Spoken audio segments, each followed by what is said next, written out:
Marceline the Vampire Queen has been rocking on this earth for over 1,000 years, so naturally she has one of the most emotional family histories of the entire series.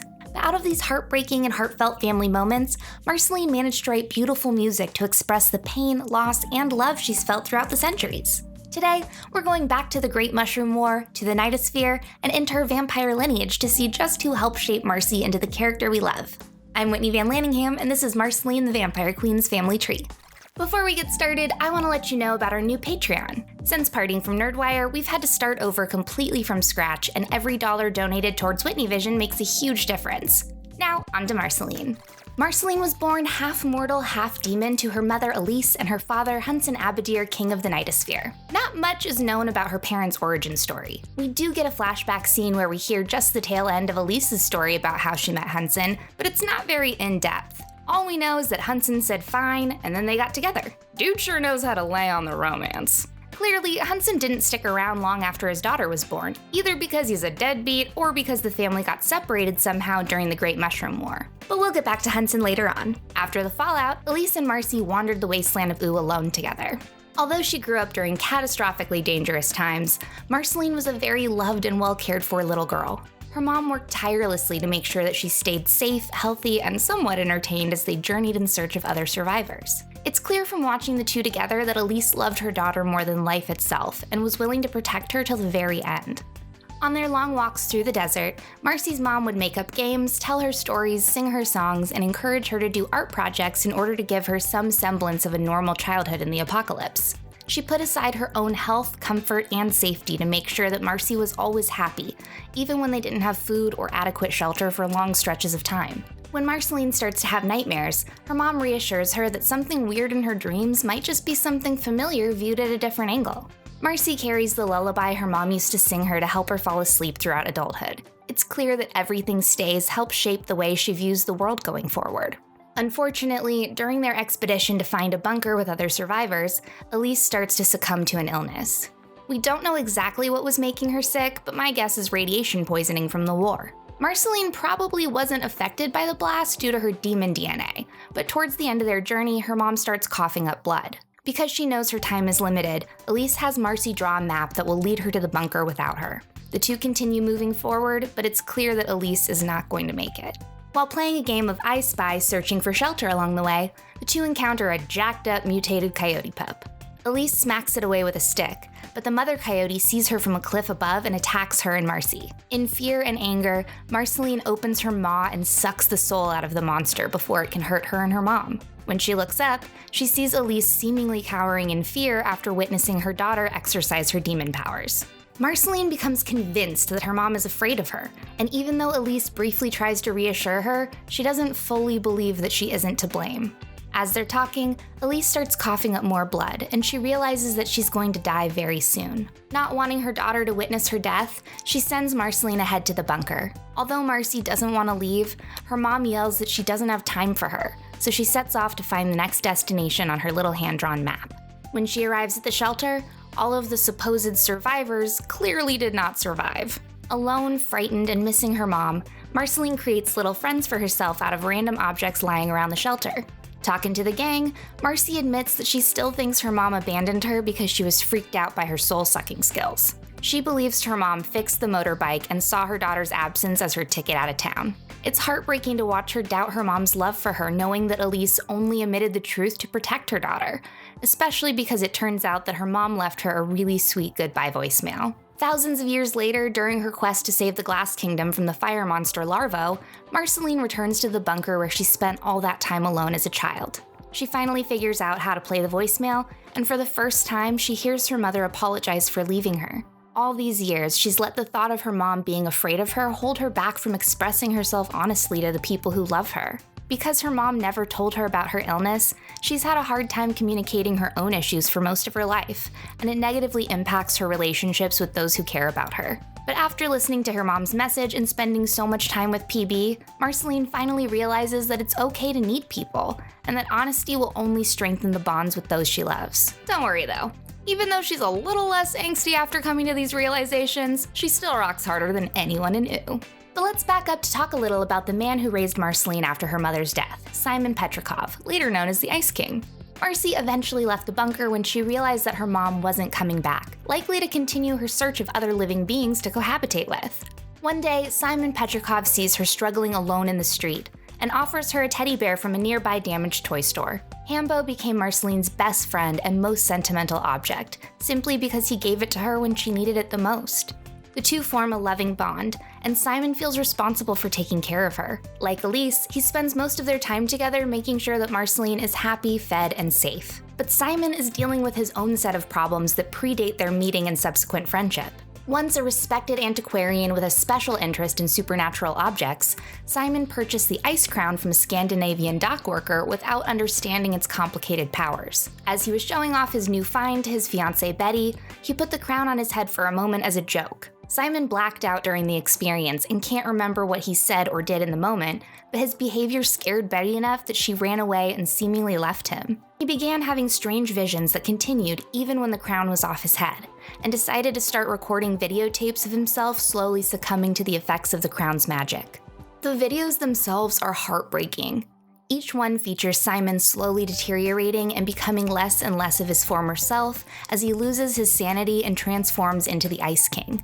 The love he once felt for Betty begins manifesting as an obsession with princesses, because even though he can no longer remember anything about his previous life as Simon Petrikov, there's still a part of him that remembers the love of his life and is trying to find her in each and every one of the ladies in OO. Simon finds Marcy sometime after losing Betty, but despite continuing to drift further and further away from himself every time he puts on the crown, he believes that it's the only way to protect his new surrogate daughter. Marcy begs him repeatedly not to put the crown on ever again, but when danger continues to meet them as they traverse the remnants of the past landscape, Simon finds himself having to use the crown to defend her time and again. Each time the crown touches his head, he morphs further into the Ice King. His hair and nose grow longer, his skin is turning blue, and even in his human form, his body temperature continues to lower considerably.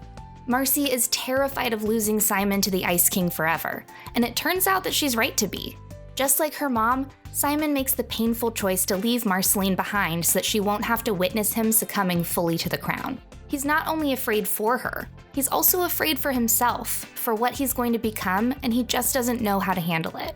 Marcy pleads Simon to stay with her, promising to help take care of him, but Simon tells her that he has to go.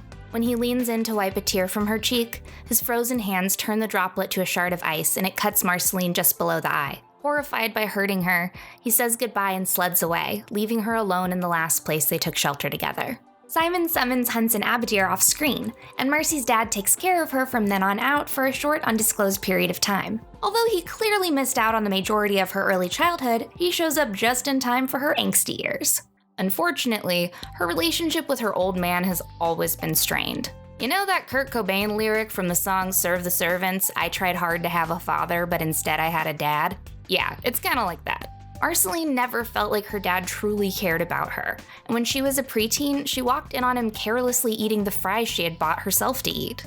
Although she was crying and visibly upset, her father never attempted to make amends or even acknowledge her feelings, which only led to more feelings of abandonment for Marcy. After leaving her father, Marceline was pretty much on her own. Lost without a family or a purpose, Marceline struggled to find her place until one day she saw a man who looked similar to Simon being stalked by a vampire.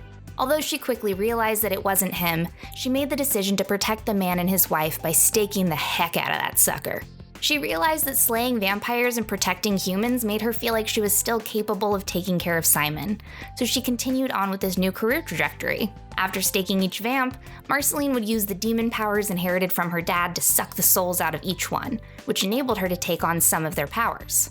During this period, Marcy ran with a group of humans who wore animal skin hats to protect them from vampires. This tribe was led by Two Bread Tom, who would go on to lead the humans to an archipelago that would become the set of islands that Finn would eventually originate from. The islanders even built a statue in honor of Two Bread Tom. So yeah, Marceline used to protect and jam out with Finn's ancient ancestors. Marceline managed to stake every Nosferatu in OO, but we met several notable ones during the Stakes miniseries. Although they're not technically Marceline's family, they are responsible for turning her into a vampire, aka they're her vampiric lineage. The Empress, the Hierophant, the Fool, the Moon, and the Vampire King gave Marceline her powers, and each of them deserves an explanation for what that entailed. The Empress is named after the third major arcana card in a tarot deck, which represents beauty, femininity, luxury, and abundance. She wears a headscarf around the top of her noggin, only removing it when she needs to hypnotize someone with her piercing eyes. In addition to hypnosis, the Empress can make herself invisible. She can also produce pink sonic waves to weaken her opponents. When Marceline killed her, she gained her powers of invisibility.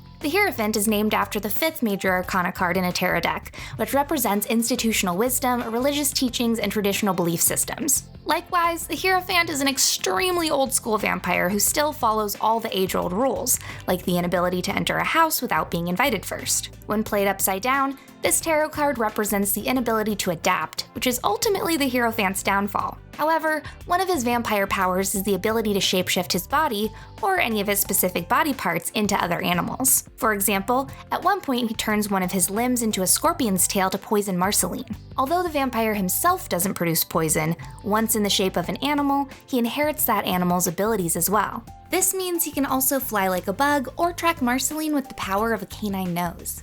After Marcy stakes him, she inherits his shapeshifting powers. The Fool is named after the unnumbered major arcana card in a tarot deck, which represents innocence, free-spiritedness, and spontaneity. While the other vampires in the group are pretty sinister, this little guy is more akin to a mischievous child. For example, when Marceline was hunting him, he treated the whole thing kinda like a game of tag. Afterward, Marcy inherits his powers of flight and levitation. The Moon is named after the 18th major arcana card in a tarot deck, which represents dreams, deceptions, and illusions. This vampire is the scariest one in the King's Court in my opinion. Although she drops pretty glowing moon pearls and spends most of her time sleeping, don't let that fool you. The Moon's regenerative healing powers make it extremely difficult to kill her via stake, and she can survive being outside in the sunshine unlike other vamps. But the fact that she's almost unfuckwithable is made even more terrifying when you hear what else she can do in combination. The Moon has the ability to telekinetically paralyze her opponents, can run super fast, and is able to exhaust her prey by simply following them at a short distance behind them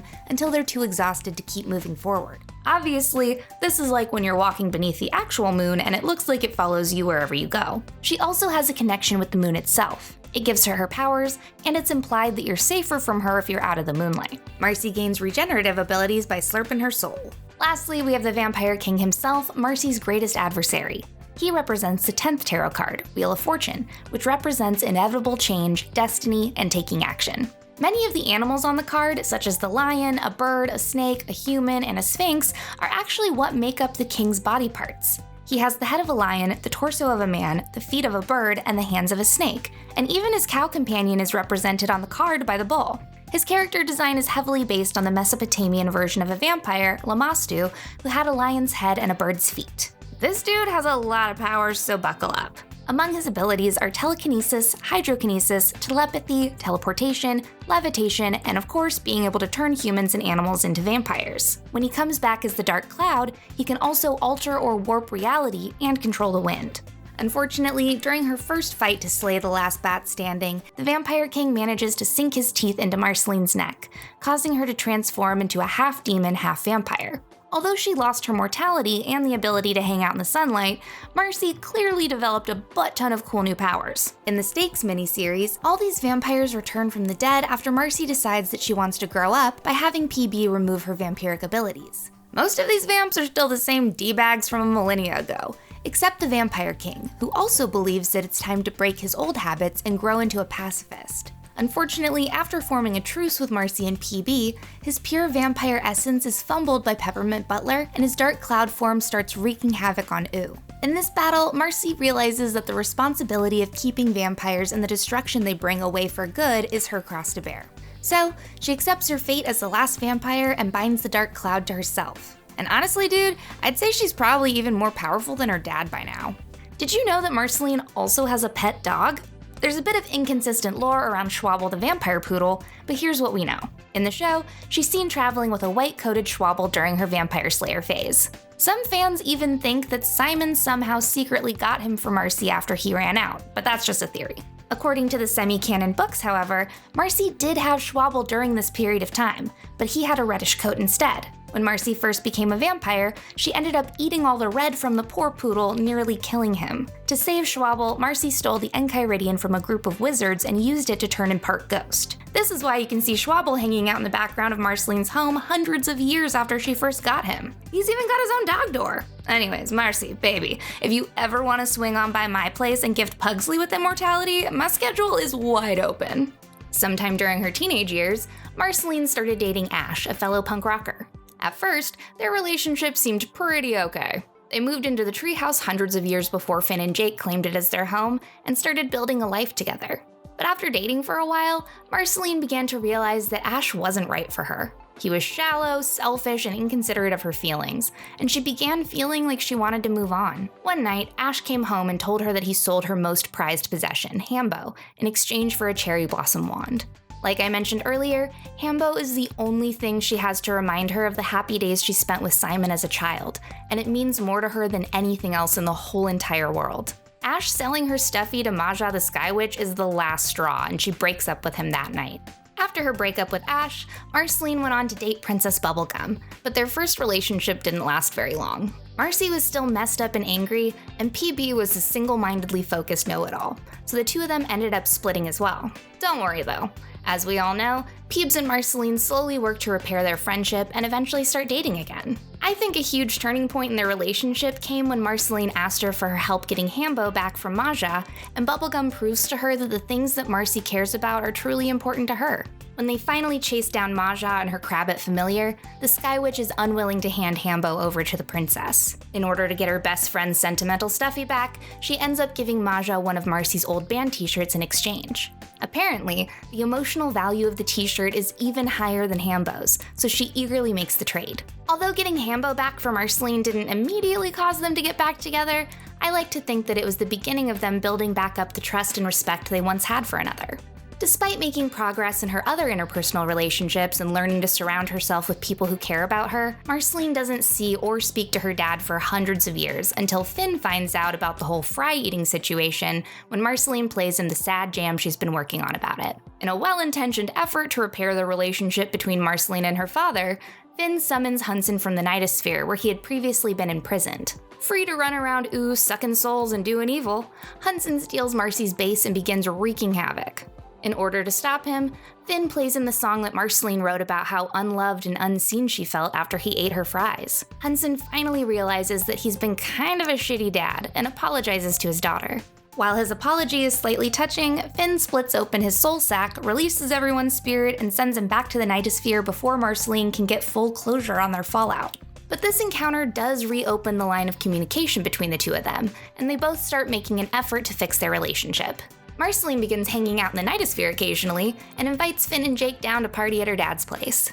Like most dads, however, Hunson is hell-bent on convincing his baby girl to join the family business and take over as his successor to the throne of the Nightosphere. He tries to persuade her to rule the underworld with him, but Marceline tells him that it's just not the path she wants for herself. She clearly lets him know that those are his dreams, not hers, but of course the king of the Nightosphere has tricks up his sleeves. Hunson gives Marceline a cursed amulet that transforms her into the ruler of all demons. His business clothes zap onto her body, and she immediately begins kicking ass and sucking souls. Jake and Finn wake up in jail, unable to remember how they got there, so they set out to find Hunson to ask him to send them back home. To their surprise, the person they believed to be Hunson turns out to be Marceline under the amulet's influence. They narrowly escape her via portal, but once they arrive back at the treehouse, they realize that she needs their help.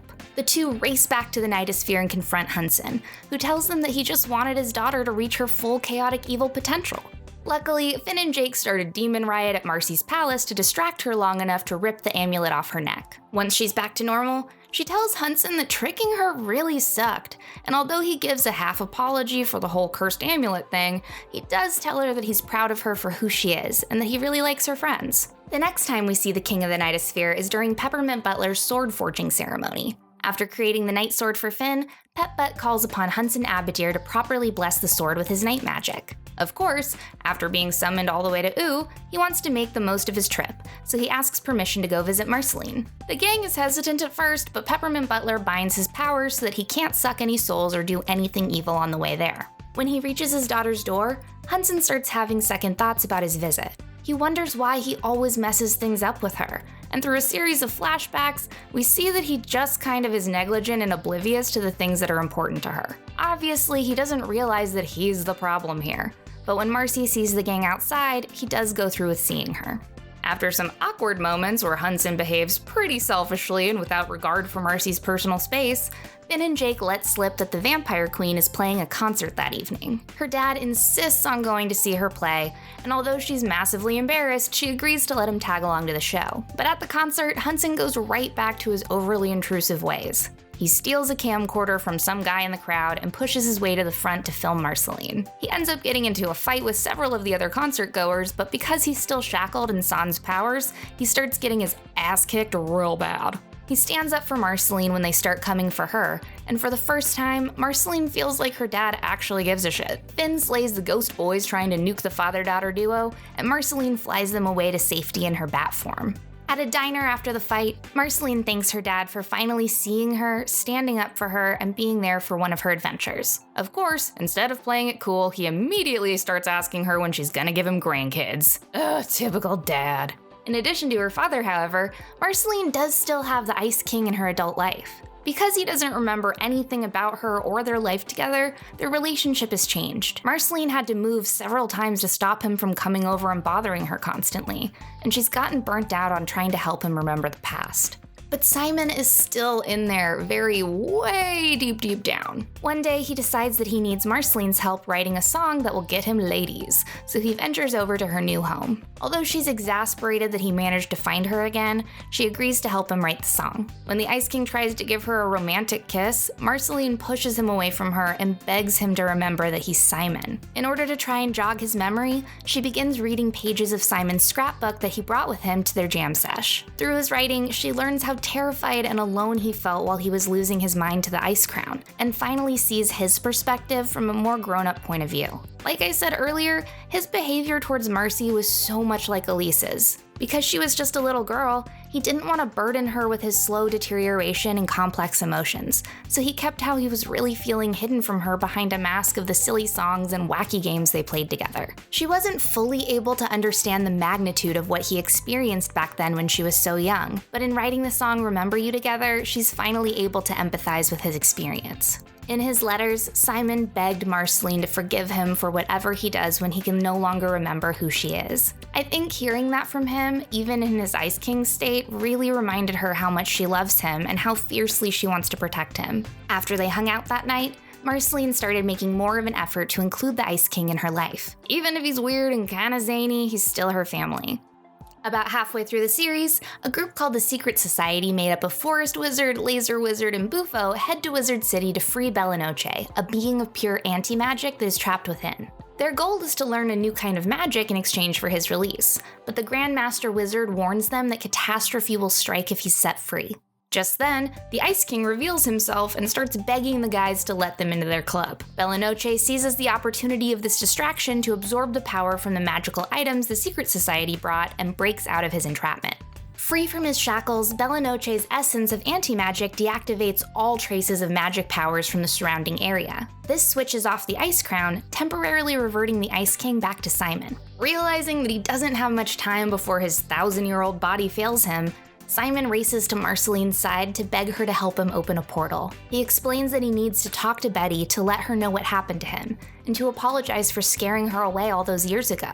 He asks Marcy if he can please use Hambo to open the portal. Because of his rich sentimental value, he'll be powerful enough to allow Simon to communicate with Betty in the past through time and space. And although she's heartbroken to give him away again for good, Marceline lovingly agrees. Hambo's energy allows Simon to speak to Betty just long enough to explain himself, and he successfully lets her know that he loves her and that he's so sorry for anything and everything he did while under the Ice Crown's spell. But before the portal closes, Betty decides to jump through to be with him. When she arrives on the other side, however, she learns that Simon is dying without the magic of the Ice Crown to keep him alive. Desperate to save the love of her life, Betty whisks him back to Wizard City. She promises Simon that he'll only have to wear the crown again for a little while until she can figure out how to fix it and bring him back to her, and he agrees to go through with it. Betty punches out Bella Noche, restoring the Ice Crown's magic and transforming Simon back into the Ice King.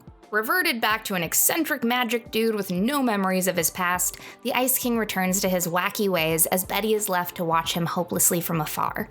For the rest of the series, she works tirelessly to find a way to reverse the effects of the crown, taking out anyone in her way that tries to stop her. She teams up with Magic Man to harness the power of the mighty deity Galb in hopes of restoring the Ice King back to the man she loves, but her plan goes horribly wrong. Although she's able to turn the Ice King back to Simon, Betty, Finn, and Simon are swallowed by Galb. While being slowly digested in his stomach, Betty and Simon are finally able to have the heart-to-heart they've both needed for all those years. Betty apologizes to Simon for obsessing over bringing him back to the point where she not only let her life go to waste, she also low-key caused the destruction of the entire universe.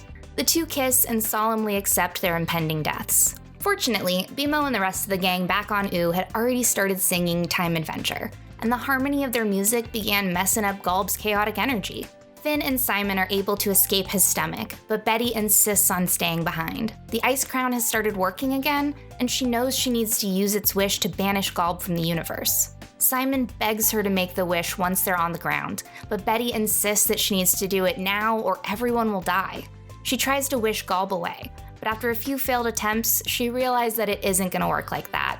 The crown will only grant the user their truest wish, so Betty wishes to protect the love of her life at all costs. This causes Betty to fuse with Galb, and she uses her sway over the eldritch being to disappear from Ooo. Back in his right mind and normal body, Simon has a really hard time coming to terms with losing Betty all over again. He even tries to wish her back in Prismo's time room, but to no avail. Thankfully though, he knows he's not alone this time. Now he and Marceline can finally have a real familial relationship together, and he'll be able to make up for all the time he missed by spending the rest of his days with his adoptive daughter and her girlfriend. He does still have a few of his old Ice King quirks, like standing in front of Marceline's freezer in a pair of Gunter slippers, but ultimately he's able to move on with his life and start making new memories with his chosen family. There is absolutely nothing traditional about the way Marceline's fam is put together, but that's life, man. Surrounded by the love of Simon, PB, Finn, and the rest of her ride or dies, Marceline is able to heal and process her past trauma and come to terms with the vampire demon she is today. Dang y'all, being alive for over 1,000 years really makes for an intense family tree. I want to know what y'all think of Marceline's blended family in the comments. If you like this video and you want to see more, don't worry. We'll be continuing the Family Tree series we started at Nerdwire, so definitely let us know which characters you'd like to see me do a deep dive on next. Don't forget to like and subscribe to our new channel and hit that notification bell to stay in the loop. I'm Scarlet Wit, and you're watching Whitney Vision.